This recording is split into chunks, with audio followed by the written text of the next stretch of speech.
இந்த நாளிலே இந்த மாதத்திற்கான ஒரு வாக்குத்தத்த வசனத்தை உங்களோடு பகிர்ந்து கொள்ள விரும்புகிறேன்.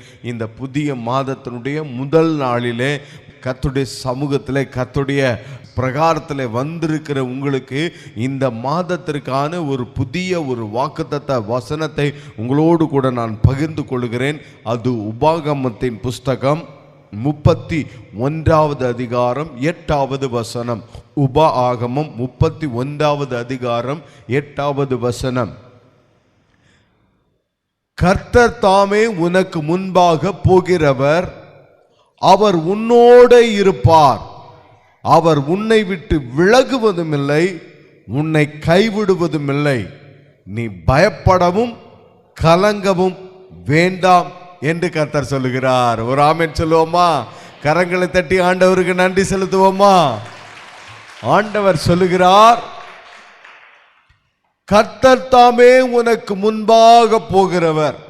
இந்த மாதத்துல ஸ்பெசிபிக்கா விசேஷத்த விதத்தில் ஆண்டவருடைய மகிமையான பிரசன்னம், அவருடைய சமூகம் உங்களுக்கு முன்பதாக செல்லும். ஆமென், அல்லேலூயா. மீகா தீர்க்க தரிசன புஸ்தகத்தில் இப்படி வசனம் சொல்லுகிறது, இதோ தடைகளை தகர்க்கிறவர் உனக்கு முன்பாக செல்லுகிறார் என்று. ஆமென். கர்த்தர் உங்களுக்கு முன்பாக போகிறார், எல்லா தடைகளையும் அவர் மாற்றி தகர்த்து போடுவார். ஆமென் சொல்லுங்க. அவர் உங்களுக்கு முன்னாடி போகிறதுனால எல்லா தடைகள் அல்லது பிரச்சனைகள், போராட்டங்கள், எதிரான காரியங்கள் எல்லாவற்றையும் அவர் மாற்றி தகர்த்து போடுவார். ஆமென் சொல்லுங்க. அல்லேலூயா.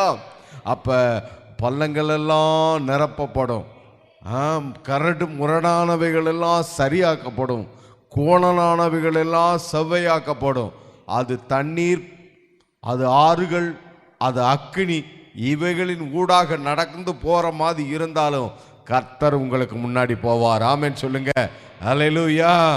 உங்களுக்கு முன்னாடி கர்த்தர் இருக்கிறார். சங்கீதக்காரன் சொல்கிறான், கர்த்தரை எனக்கு முன்பதாக வைத்திருக்கிறேன், அவரை என் வலது பக்கத்தில் வைத்திருக்கிறபடினாலே நான் அசைக்கப்படுவது இல்லை. ஆண்டவர் உங்களுக்கு முன்னாடி இருக்கிறார்.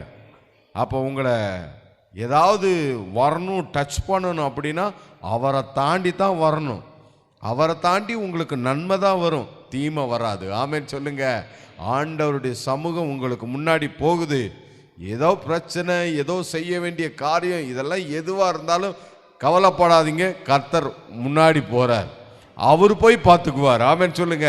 அது பிரச்சனையா, அதை அவரு போய் பார்த்துக்குவார். அது எதிரான காரியமா, அதை அவரு போய் பார்த்துக்குவார். அது கஷ்டமான காரியமா, அதை அவரு போய் சரி பண்ணுவார்.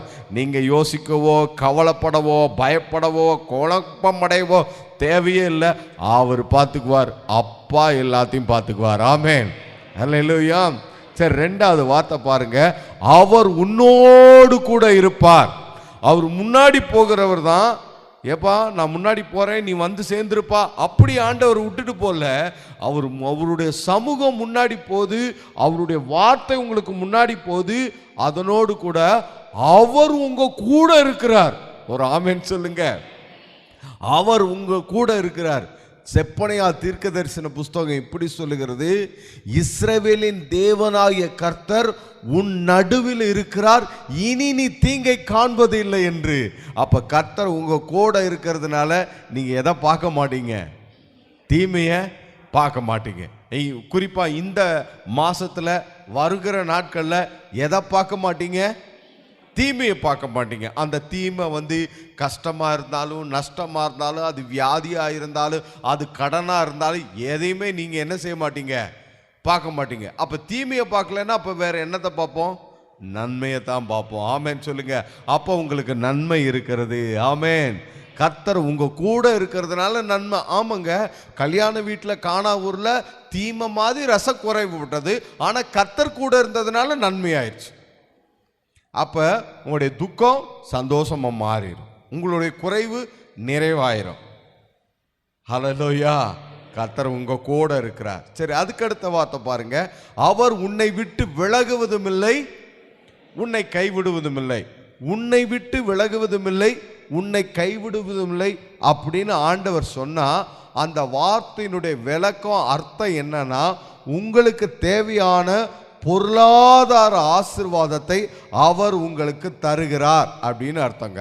அதாவது உங்களுடைய பண தேவைகளை எல்லாவற்றையும் அவர் என்ன செய்கிறாரு, உங்களுக்கு சந்திக்கிறார் அப்படின்னு அர்த்தம்.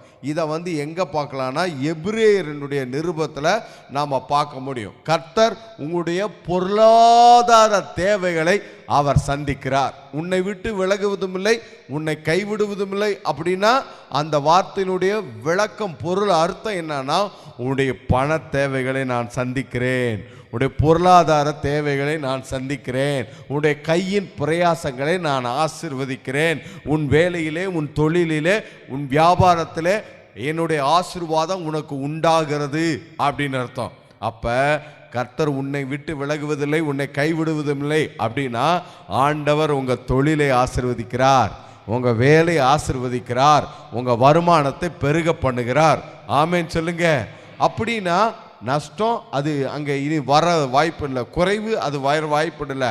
அப்போ அவருடைய ஆசீர்வாதம் இன்னும் எப்படிலாம் வரும்னா, இப்போ இருக்கிற வருமானத்தினுடைய அளவை பெருசாக்கிடுவார், விசாலமாக்கிடுவார், பெருசாக்கிடுவார். அதே சமயத்தில் இன்னும் புதிதாக வருமானம் வர்றதுக்கு ஏற்ற மாதிரி புதிய வழிகளை, வாசல்களை ஆண்டவர் திறந்து கொடுப்பார். இது எப்படி ஆகும்? மரியாதை அப்படித்தான் கேட்டாங்க. கர்த்தருடைய வார்த்தையின்படி ஆகும். ஆமென் சொல்லுங்க. கர்த்தர் அதை செய்து கொடுப்பார். ஆமென் சொல்லுங்க. அவர் செஞ்சாருன்னா ஈசாக்குக்கு பாருங்க 100 மடங்கு வந்துருச்சு. யாக்கோப்புக்கு பாருங்க, லாபானுடைய மந்தைகள் பெருகினது கூட யாக்கோப்பினுடைய மந்தைகள் என்னாச்சு, பெருகிருச்சு. இது எப்படி ஆச்சு? அவர் ஆசீர்வாதம். அப்போ உங்க வாழ்க்கையில அப்படித்தான் ஆகும். எல்லாரும் விதை விதைக்கிற மாதிரி நீங்களும் விதைப்பீங்க. ஆனா என்ன ஆகுன்னா, எல்லாருக்கும் விளைச்சல் வர்ற மாதிரி இல்லாம உங்களுக்கு 100 மடங்கு வரும். ஆமென். இது யார் செய்யறா? கர்த்தர் செய்கிறா. ஆமென். எல்லாருடைய மந்தைகளும் பெருகும், லாபானுடைய மந்தையும் பெருகும், யாக்கோப்புடைய மந்தை பெருகும். ஆனா லாபானுடைய மந்தை பெருகினதை விட யாக்கோப்புடைய மந்தைகள் பழுகி பெருகும். இன்னும் பார்த்தீங்கன்னா 10 முறை லாபான் கணக்கை மாத்தி மாத்தி போட்டாலும் இங்க யாக்கோப்புடைய மந்தை பெருகுச்சு. அது மாதிரி தான். அல்லேலூயா. உங்க வளர்ச்சியை, முன்னேற்றத்தை யாரும் என்ன செய்ய முடியாது, தடுக்க முடியாது. அப்போ உங்க தொழில், வியாபாரம், கையின் பிரயாசம், வருமானம் எல்லாத்தையும் ஆண்டவர் ஆசீர்வதிப்பார், பெருக பண்ணுவார். ஆமென் சொல்லுங்க. சோ அதனால வசனம் என்ன சொல்லுகிறது? நீ பயப்படவும் கலங்கவும் வேண்டாம். அப்போ பயப்பட வேண்டாம்னு ஆண்டவர் சொல்றாரு. ஆண்டவர் என்ன சொல்றாரு? பயப்படாதீங்க, பயப்படாதீங்க. நீ பயப்படாதம்மா, நீ பயப்படாதப்பா, நான் இருக்கிறேன் அப்படின்னு ஆண்டவர் சொல்றாரு. ஆமென். அப்ப நீங்க பயப்படாதீங்க, கலங்காதீங்க, கவலைப்படாதீங்க, யோசிக்காதீங்க. ஒருவேளை இந்த மாதத்துல ஏதோ ஒரு பெரிய ஒரு காரியத்தை செய்யணும், அதுக்கு கொஞ்சம் பணம் தேவை, அதுக்கு கொஞ்சம் இன்னாருடைய உதவி தேவை, இது அல்லது என்ன பண்ணுறதுன்னு எனக்கு தெரியல, என்னால் என்ன பண்ண முடியும், ஒன்றுமே பண்ண முடியாது. இப்படி நீங்கள் பயப்படவோ கவலைப்படவோ குழப்பமடைவோ தேவையில்லை.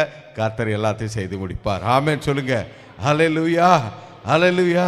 ஒரு சின்ன குழந்தை என்ன சொல்லு, எங்கள் அப்பா பார்த்துக்குவாரு அப்படின்னு இல்லையா?